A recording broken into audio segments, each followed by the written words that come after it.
Dr. King always said that the arc of the moral universe is long, but it bends towards justice. But the deal is it doesn't bend on its own. It only bends when people like us, that is average, ordinary, but extraordinary American citizens, put our hands on that arc and pull it towards justice. And that's what each of us has to ask ourselves. What am I going to do to save this democracy and make this nation the exceptional one that it has shown that it can be? Hi, everyone. Welcome to the Best People podcast. We have a real treat for you this week. Someone whose words are really precious in these tumultuous times. Someone I seek out when he's on my colleagues' programs. Someone we always invite to be on ours. Someone we feel very, very fortunate to have an hour with today. Without any further ado, because I want you to hear from him, this is the Best People. This is former Attorney General Eric Holder. Thank you. Thank you for being Nicole, here. Good to see you. Thanks for having me. So I always like to pull back the curtain and sort of show our listeners my work, our work. And the first thing I said to you was that I'm wrestling with the story we're covering right now, which is about Alex Preddy and the horrific way in which he was killed by Donald Trump's immigration agents. And you had a very profound note for me. So I'd love to pull that out of you again. You think it's important that people see what's happening with their own eyes? Yeah, I do think it's important for people to understand the totality of what happened to an American citizen who was only there demonstrating consistent with his First Amendment rights and to see how he was treated. It is a difficult thing to watch, but it is something that I think we need to see in order to really get a sense of what happened there. And I think back to the 50s and what Mamie Tillis did with regard to her son, Emmett Till, when she made the determination to display to the world his disfigured face after he had been beaten, thrown in a river, and that had a profound impact on the civil rights movement. And I think if America could handle that in the 50s, America can certainly handle it in the 21st century. Now, it's an easy thing for me to say that's not my boy who was lying there on the street of Minneapolis. And yet, I think the issues are larger, the questions are more profound, and I think a demonstration of what actually happened to that good man, that nurse, that good man, needs to be seen in its totality by the American people. His parents had a note to that effect. I mean, when the lies were told about him after he was killed, they wanted the truth to come out about their son, with a real echo to what you're talking about. Yeah, and I think that's important. Immediately after the incident, the shooting, potentially the murder, no legal determination has been made. We had Kristi Noem, other administration officials describing him as a domestic terrorist or a person who brought a gun to do great harm to people in law enforcement. And we need to know who this, and given my age, I can say this, who this young man was. A nurse who cared for our veterans, the things that you all have been showing, the words that he said as a deceased veteran was being taken out of the hospital. I mean, that shows, from my perspective, the compassion, the caring that inhibited this young man. And so I think we need to know who he was so that we can push back on the narrative that the administration would have us believe. Before this shooting, this killing burst into the headlines, we wanted to talk to you. We want to talk to you about everything, how far from normal the department you led is, the Department of Justice, how vital to the future of our democracy the redistricting fight is. But I have seen your posts about Minneapolis and about the people. And I think that the story of our time is this moment in Minneapolis, from ordinary people who have day jobs, who have families, who have seen two innocent people in the streets trying to protect other human beings pay with their life for that. And I wonder how you see the courage of the people in Minneapolis and its import right now. We underestimate the power that we as so-called ordinary citizens have. Yeah. And what I said was we saw a group of extraordinary, ordinary citizens make a determination that they weren't going to be pushed around, and the impact of their en masse peaceful demonstrations, as we have seen throughout the civil rights movement, through the suffragette movement, resulted in official change. I mean, Greg Bovino got his butt kicked out of Minneapolis, not because they wanted to remove him, not because he wanted to leave, but because the people of Minneapolis made sure that the only tenable thing for the administration to do was to get him out of there. So now they bring in, Tom Moneybag Holman, and we'll see how, that works out, that for him. But we can't underestimate the power of an aroused American citizenry. The American people, I've said this often, are slow to rouse. But once we do get to that state, we are in fact a mighty force. And you have to understand history to understand that that is so, and that we still have that power. We still retain that power. Our institutions have failed us. The executive branch has failed us. Congress has failed us. The Supreme Court has failed us. The only thing that is going to save this nation, that's going to save this democracy, is the American people, an engaged, focused, committed American people. Gives me chills. I agree with your assessment, and I think that seeing things as they are is another hurdle to getting out of it. And I wonder if that clarity permeates the Democratic Party in your view. Do you think they understand that these institutions have failed and we have to go on to plan B, which is to follow the people who are out en masse, not just in Minneapolis, but in cities all across the country? Yeah, where law firms failed us, Yeah. where universities failed us, where tech bros failed us, the American people have not.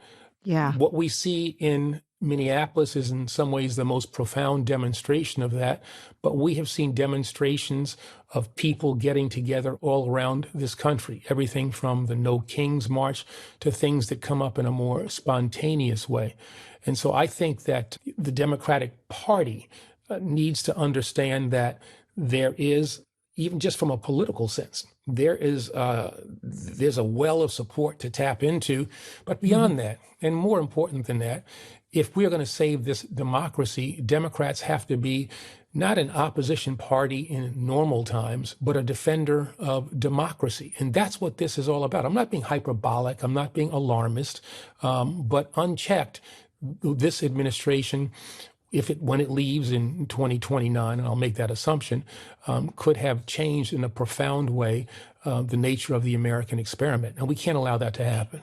I agree with you. I think this ends in January of 2029 when a new president is sworn in. But what are the instruments to protect what we have right now?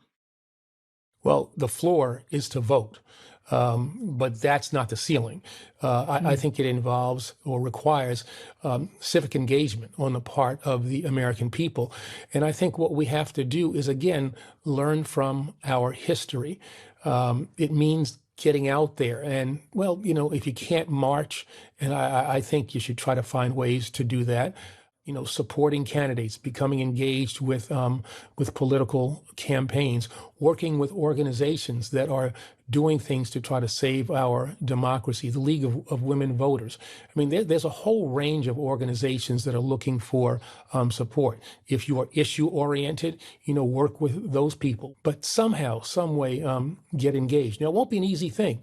We all have busy, personal and business lives. But if you devote 1-2 hours per week to the cause in some form or fashion, you will feel better about yourself and you will help this nation. And the thing that you don't want to do is look back 10, 15 years from now when your kids, your grandkids, or you're asking yourself, what did I do in this moment of crisis for the nation? You want to be able to answer that question in a substantive way. I have the same sort of conviction that everyone will be judged by the answer to that question. What did you do? It is now so atrocious what they are doing, and I am relieved that the killing of 2 American citizens has crystallized everyone's attention.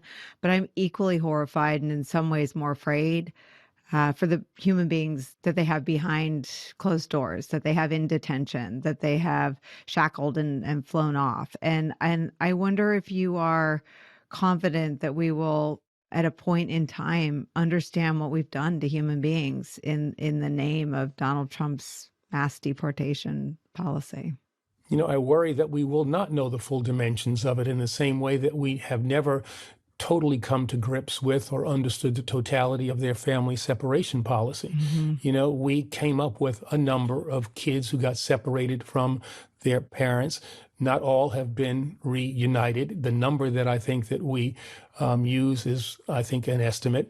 And so the number of people who have been taken off our streets and put in these detention centers, I think we'll get a rough estimate of who they were, but I suspect we will not know where each and every one of those persons ended up. Those who left the country, what country did they go to? Those who remained in the country, hopefully will have a better sense of, where they ended up. But I don't think there's any reason to believe, given Trump won, the first Trump administration, or the way in which this more radical second Trump administration is conducting itself, that we're going to get a real good handle on what has happened to all the people who have been a part of this sweep. And I think we need to understand also, the American people, me. I'm for getting rid of people who commit violent crimes and who are here illegally. I mean, we did that during the Obama administration. We used the normal techniques through the courts to do that. And even if you want to focus on people who are just recent arrivals who don't have community ties, all right, that's something that you can consider as well. But sweeping in, I remember there was a waitress in Illinois, had been here for like 20, 25 years, doing nothing other than her job, and yet she gets rounded up ultimately because of community involvement was placed back. Yeah. But that's not a good use of limited resources that we have, and it certainly is not who we say we are as a nation. Because I think one of Trump's triggers, if you will, is the successful immigration practices of President Obama. I mean, I Sure. think the numbers that he was aiming for in the first term were to exceed President Obama's. Can you just level set, as you just started to, what the policies were, what the practices were, why you didn't need to deploy the FBI and DOJ, take them off fighting cyber and fighting national security to do what you were able to do effectively, not just in the administration's view, but in Donald Trump's view? He seems to be chasing that legacy. How was it different? Yeah, I mean, our view was that borders have to mean something, and there are ways in which people can present themselves at the border, make their case for entry into the United States, and we would follow those rules. But for people who were here and who had committed violent crimes, you go again through the processes, through the immigration courts, make your case. And in those cases that we presented, we were overwhelmingly successful in getting Yeah. people out of the country. And to the extent that you wanted to focus on other people, we focused again on those people who had been here relatively short periods of time, had not established really significant community ties, and again went through the immigration courts and then had them removed. But we also expanded, when I was Attorney General, what was a legitimate basis to seek entry into the United States to include, for instance, women who were the subjects of domestic violence in their home country. So political asylum, domestic violence, there were a number of ways in which people could come into the United States. But at the end of the day, we still have a broken immigration system. And, we had a proposal by a very conservative Oklahoma Republican Senator Langford, that was being considered. People on the progressive side, the Democratic side, had to gulp to say that we would support that. But that was at least a way in which we could have normalized, regularized that which we are dealing with now. And what happened? Republicans were for it until Donald Trump told them not to be for it. They want the issue. They don't want the solution. Rubio was one of the co-sponsors Right. in the Senate, right? I mean, my old boss went through a similar exercise, and he was from Texas. I think he had very liberal views on immigration, Reagan-esque views, if you want to call them liberal.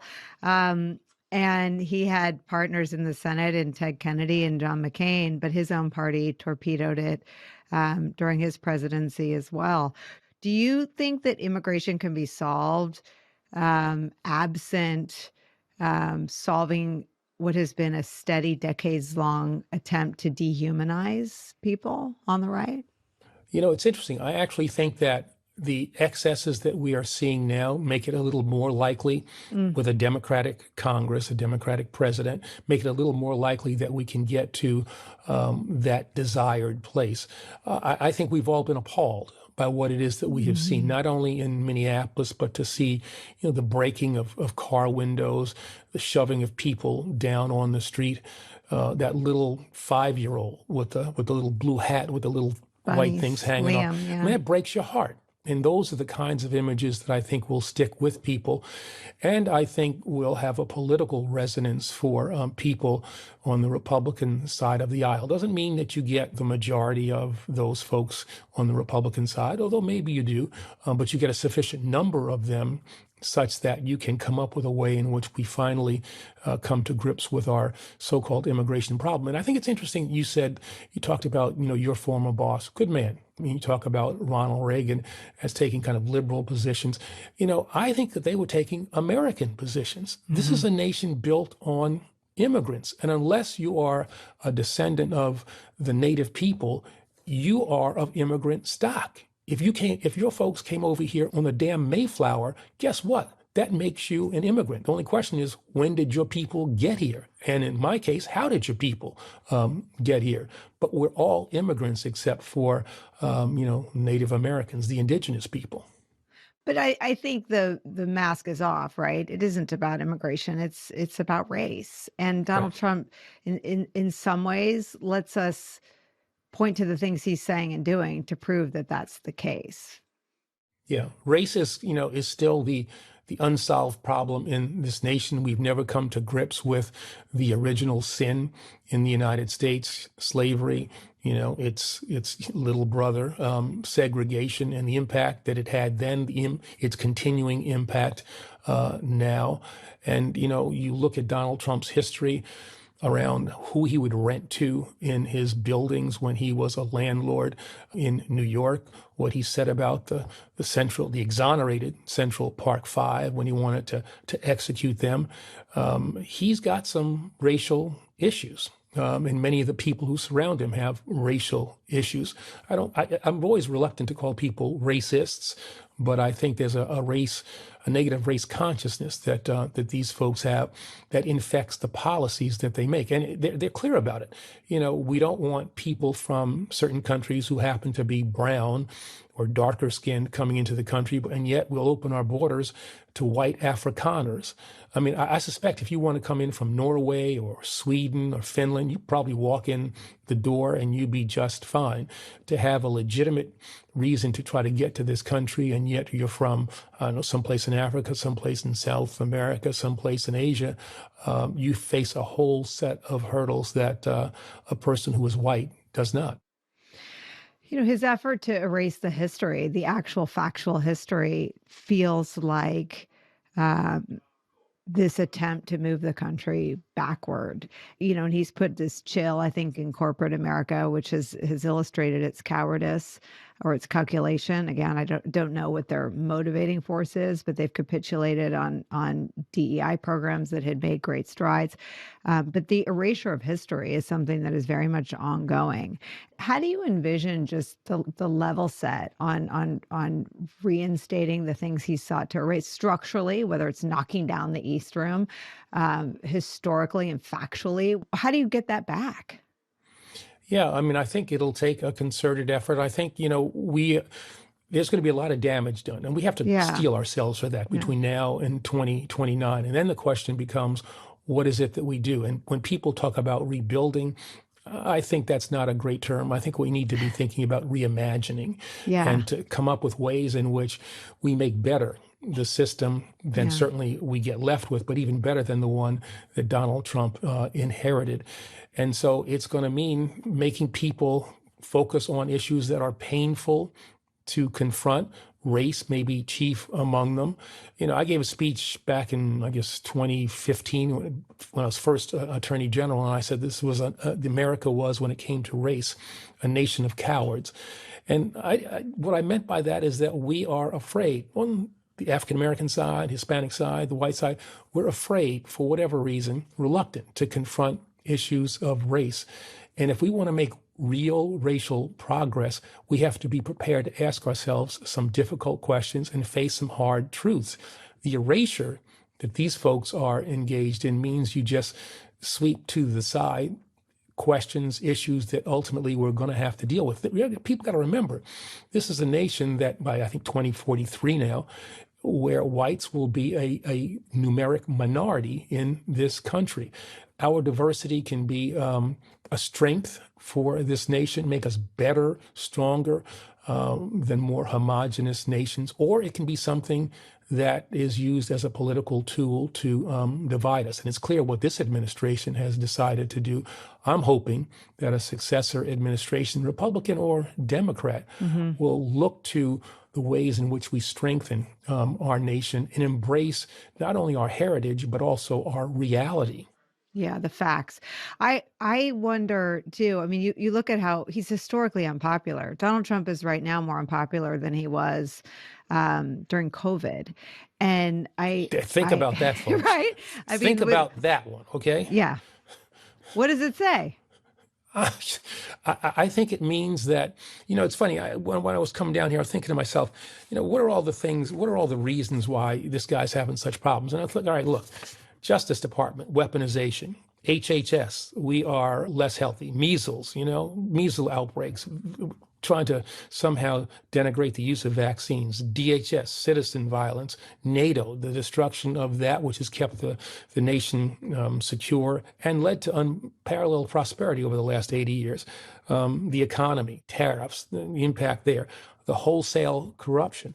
And so that litany of things that I have just laid out, and let's not forget Epstein, I think is the reason why you've seen the cratering of his support.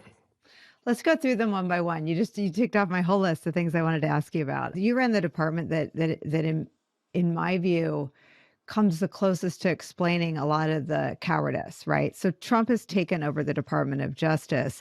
Even if you understand it's toxic to your brand to capitulate to Donald Trump, he's made clear that he'll criminally investigate and try to prosecute you with his Department of Justice. How did it fall so completely, so quickly? Well, you had to have a president who was determined to make it happen.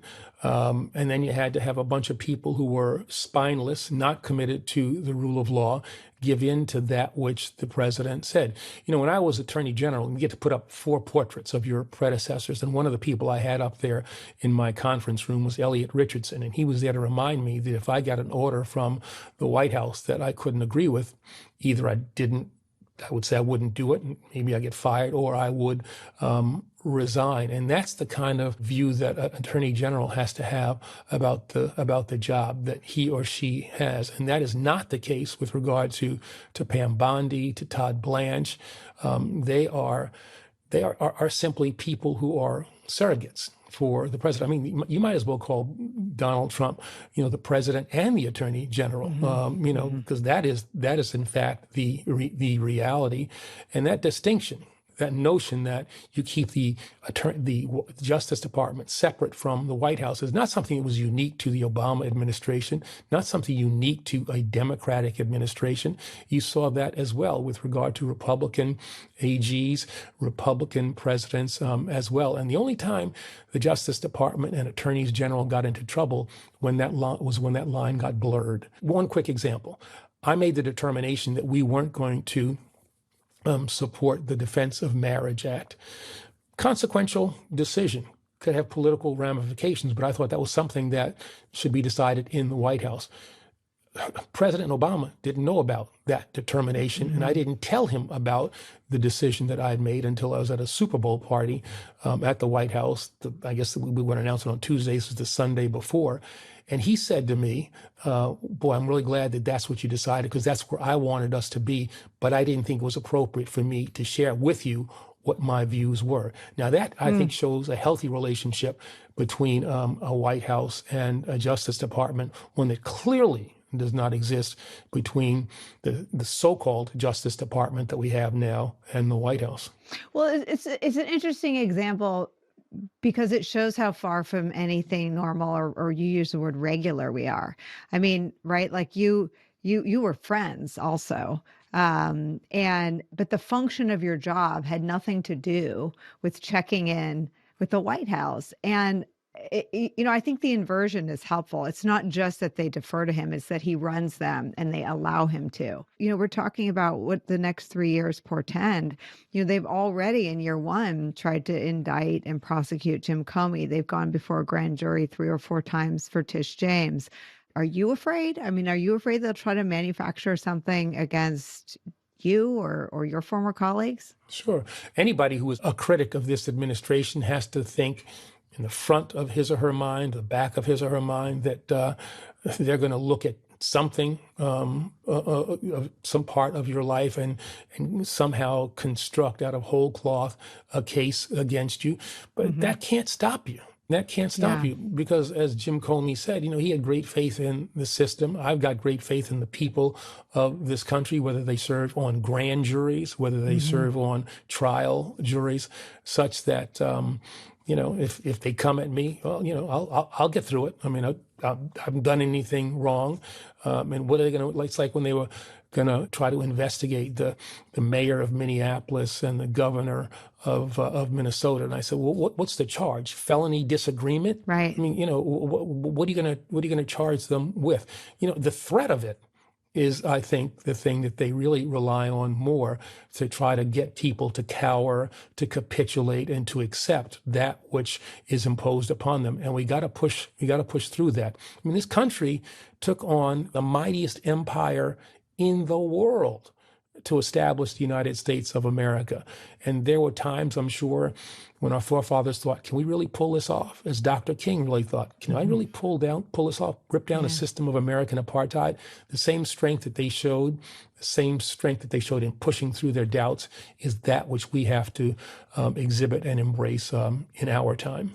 You're getting at something that I've heard in my own interviews with people on the streets in Minneapolis. It is not the absence of fear.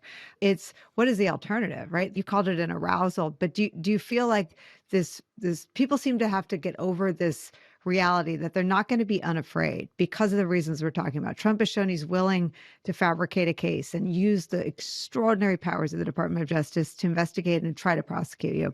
But do you feel like people are getting beyond the fear in numbers? Either I've seen more people in the sports world come out in the last 5-6 days than I had in the last year. And I was disappointed. I wanted everyone to jump in and protect democracy from day one, and they didn't, but they're there now. And I wonder what you think explains that. Yeah, I think you're starting to see people, organizations getting courage from the courage that people Yeah. On the streets have shown. To see the NBA Players Association issuing a powerful statement, to seeing Victor Wembanyama say something Yes. Extremely powerful, And to say the acknowledging. PR people don't want me to do this, but I'm going But to he do did it it. anyway. Like speaking about the barrier to entry in his own organization was incredible. Exactly. And I think I thought sensitively saying, look, I'm not a citizen of this country, but let me make this observation. And I think you're going to start to see more and more of that. And I think there's going to be a consequence paid by those who do not take these steps, because there's going to be a look back at some point. But even before that, people are going to make economic decisions. Are you going to go to grocery store A or grocery store chain A, who stands with Trump and is supported, I don't know, his inauguration, and is still in lockstep with him, when you can get the same product from grocery store chain B that has stayed true to what it said after George Floyd with regard to DEI, that has done things to support its employees who are in protest to the policies of this administration. Yeah, there's going to be a bottom line, and you've seen it already, bottom line impacts with regard to, certain big stores. And I think, I look at the law firms.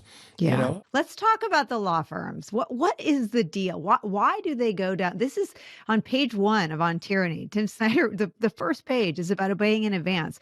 Why does Brad Carpet, Paul Weiss put this in motion where, and not all of them capitulate, but some of the ones most closely associated with prestigious Democratic causes capitulate early? Why? That for me is still a mystery, because the reality was, if the profession, if the law firms had stayed together and as a group said no, we would have won. The notion that you Hmm. can tell lawyers that you can't come into federal buildings, really? I mean, that's ridiculous. I mean, they came after us because we represent Jack Smith, and we basically gave him the Heisman, my firm, And you Covington won, right? and we won, and Yeah. we won. And we are getting huge numbers of young people who want to work with us. I suspect Paul Weiss is not. We have not lost any clients. When I was in Copenhagen and in Stockholm, I guess the early part of 2025, people there, potential clients there, were asking me, well, if you won't stand up, if law firms won't stand up for themselves, why should I expect them to stand up for us if we are facing the government and we've had clients switch to us? There's a long-term negative impact on the reputation of these firms, and belies that which they said they were all about. And then beyond that, when you're a part of a thing that says, well, if you settle a lawsuit, pay us $16 million, or whatever it is, we won't bring an action against you. A specious lawsuit. I could not be a part of that kind of transaction, to say, Hmm. wait a minute, you're not going to fight this thing, not only because you're going to win, but also because of the example that it's going to set. And yet, many lawyers, many businesses have decided that they're going to do that which they think is good for them in the short term. And it may be, but life is long, and memories are long, and people are going to remember where you stood in 2025, 2026, 27, and 28. I don't, I never spent a lot of time in the private sector, so I know not of what I speak here. But what business is not thinking beyond a 2-year horizon? What is the plan for 2029 for a company that has helped knock down the East Wing, which I find just grotesque? I mean, why was Tim Cook in a tuxedo in the White House the day after Alex Preddy was killed? Yeah, well, I'm not, a business type. I think I'm a pretty good lawyer, but I do think that what you say is exactly right. Yeah, your profits might take some hits in the short term, but you will long term benefit from taking principled stands. Hmm. It matters to people. It matters to consumers where you are on particular issues. McKinsey has done a series of studies that show that those companies that stay true to their DEI ideals. If you look at other companies that have moved away in the same sector, the companies that stay true to those ideals have a better, healthier bottom line. So there's an Hmm. economic case that can be made for all of these things in addition to the moral one. Well, it seems batshit crazy to me for companies to fold to Trump. It makes it look shallow and meaningless in the first place. Why did you have a program if you didn't believe it was part of creating a good culture that also made your company profitable and sound? And to your point, what young person wants to go work somewhere that is regressing to like a 1950s sort of cultural nod out of respect for Donald Trump? And that's the deal about MAGA, make America great again. And I always wonder, all right, well, when did you think America was great? And for Make America whom? great again. And I Yeah. think that you're right. It is kind of a 1950s Leave It to Beaver. I'm not betraying my age here now, but Leave It to Beaver, June Cleaver, Yeah. vacuuming in high heels and pearls, no black people anyplace, all women are staying at home. That's a vision of 1950s America that we saw on television, but was not consistent with discrimination that African Americans had to endure, the way in which women were kept in their place. Mhm. Forget about people in the LGBTQ community. That is, I think, kind of what Trump and his folks think is an American ideal, and is not consistent with what America actually was like in the 1950s. And so, focusing on where we are now and where we want to be is, I think, good for the country. It's also good business planning. You should be Mhm. thinking ahead. How do I get ahead 5 years from now, 10 years from now, instead of thinking about only what's the quarterly profits? Well, I mean, and let me deal with the elephant in the room. I mean, media companies are part of this too. I mean, it's a trust calculation. What do you make of media companies who seem to be kind of lining up to capitulate and do these short-sighted deals? You can't do it. I mean, a reputation for a media company is everything. And if you are seen as being timid in your reporting, people will find other places to get what they consider to be neutral observations of the news. And I Mm. understand it's difficult. You know, you don't want to seem partisan. But if you just report the news as it is, report the facts as they are, you're going to probably subject yourselves to partisan charges by Mm. components of the Republican Party, but I think you just have to withstand that. I mean, it's all a question about what's the truth, you know? Mm. What is the truth? Where do the facts lie? And then push that out to the American people. There'll be respect for that, you know? And I think there's a real value in having the major networks seen as purveyors of truth. There is something to be said for the nation getting in front of a television. And maybe it doesn't happen to the degree that it once did, but if you had trust in the networks and between the three major ones, and Fox as well, you know, there's something to be said for the nation trying to get at least some agreement as to what the facts are. And then from there, we have the policy debates. The vigorous debates. Would you trust CBS News just generally? Not as much as I did before. You know, Barry Weiss's history is not one that gives me great confidence. You know, the deals that they had to strike to do the kinds of things that they wanted to do with the administration also make me wonder whether or not they're going to, you know, kind of cut things in such a way that'll be acceptable to the administration, but inconsistent with the facts. So no, I don't. This isn't Walter Cronkite, Eric Sevareid, Charles Collingsworth. You know, that was my go-to. You know, 6:30, 7 o'clock in East Elmhurst in Queens while we're eating dinner. That's what we were watching for that half hour. That is not. That's not that network anymore. And I think Americans feel that way too. I think fewer people are watching under the new leadership there. I want to ask you about the Republican MAGA effort, not just to rig the midterms, but to take away the right to vote. And I remember when there was an opportunity to do something on voting rights, and the White House and the Democrats, they made different choices. They had other priorities. I mean, do you look at that as a sliding doors moment? Do you look back and wish that there'd been more of a focus on voting rights legislation when Democrats were in control?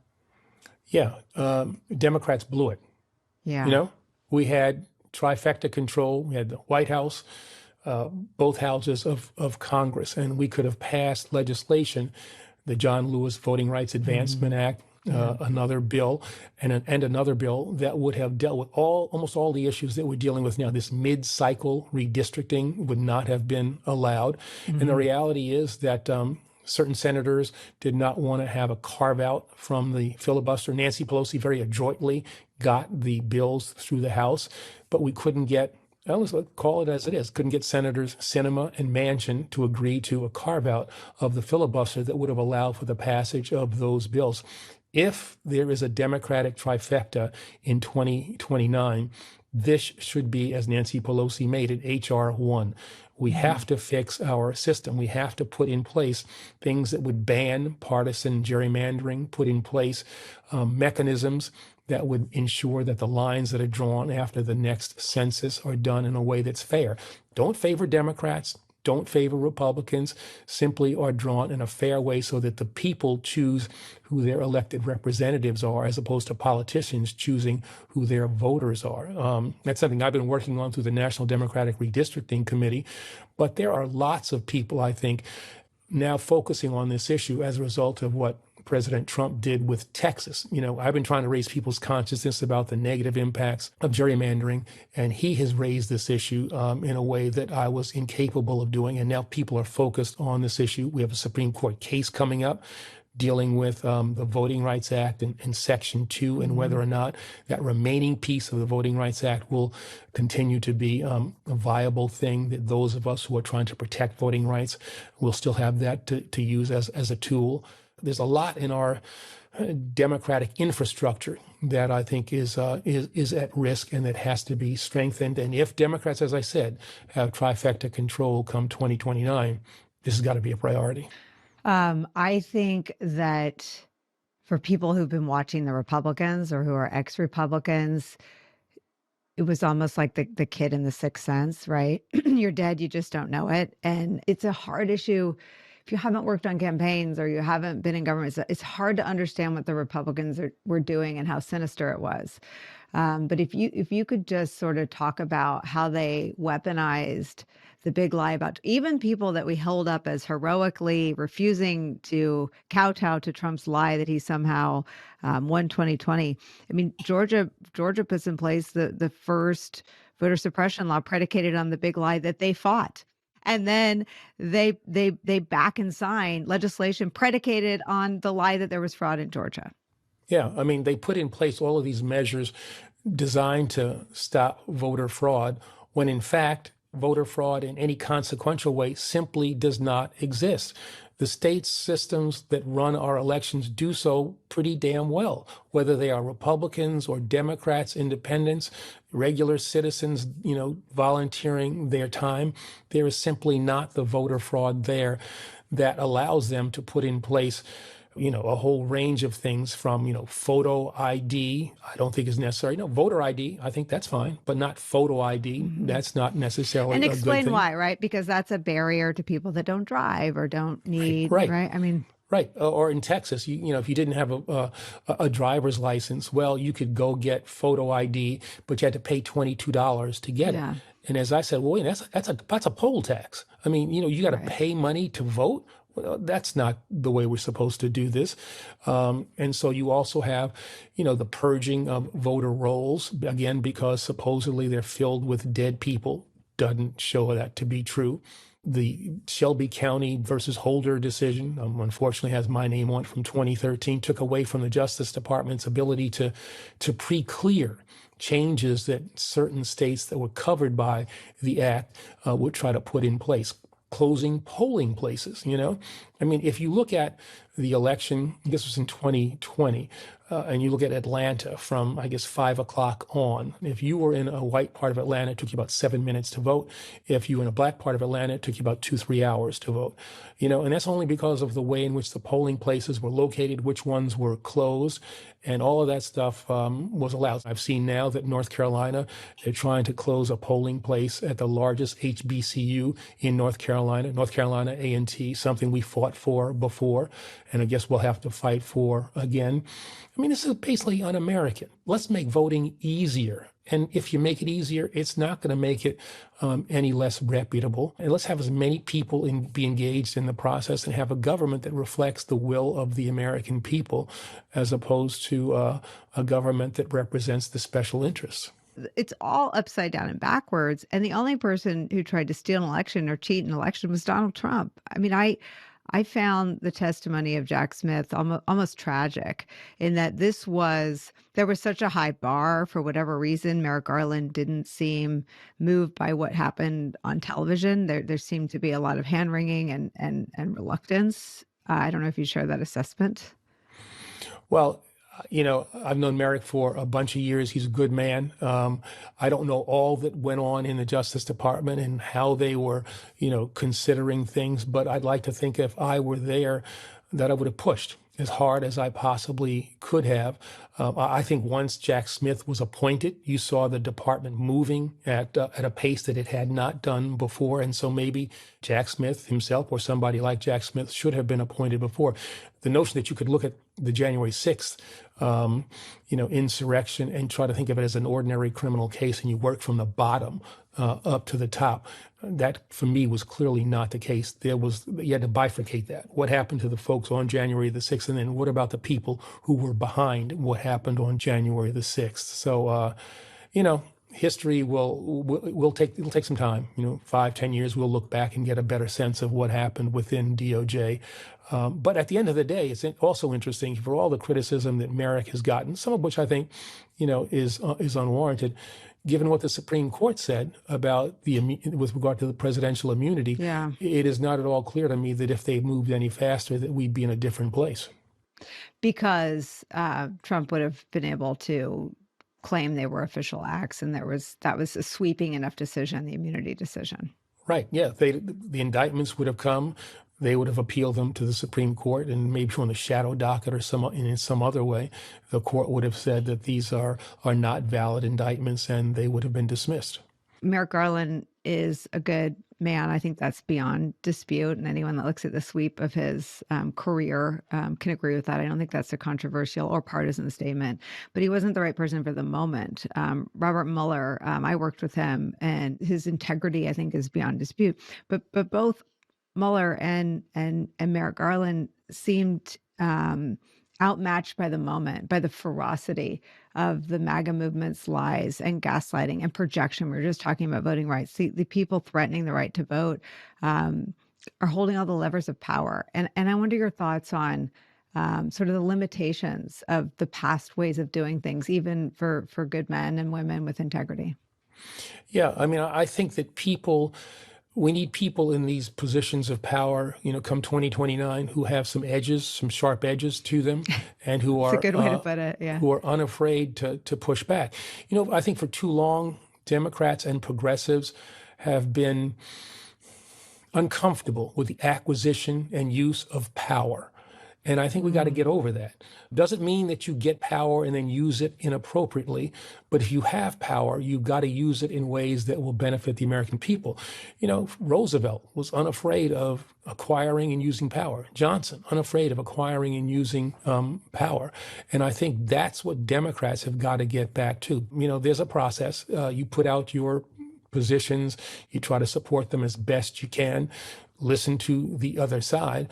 But there's a use of power that I think we've got to become more comfortable with in the way that, Mitch McConnell, he got power and used it and slept, every night like a baby. He didn't care, Right. what people were saying on the other side. And we got a Supreme Court now that we have to deal with because of the way in which he used the power that he had to keep Merrick Garland off the court and to get Amy Coney Barrett on the court in ways that are inconsistent with the rule that is supposed to apply. Why do you think Democrats who have such an advantage in the court of public opinion on the issue of the Supreme Court. Supreme Court is issuing ruling after ruling that is wildly out of step with the mainstream of American thought and ideology on abortion, on money in politics, on environmental questions. Why are Democrats challenged in using that issue politically? I don't know. I don't get this. I've talked to the caucuses up on the Hill and said, it's not an inappropriate thing to run against this court, given all that they have done from Citizens United overturning Roe versus Wade, keeping partisan gerrymandering cases out of the federal courts.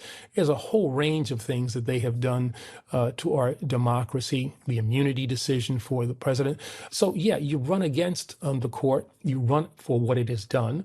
You run against the court for the way in which it was composed. And then you have to be prepared to ask some fundamental questions, and be unafraid. If the Democrats hear the words, "Oh, you're packing the court."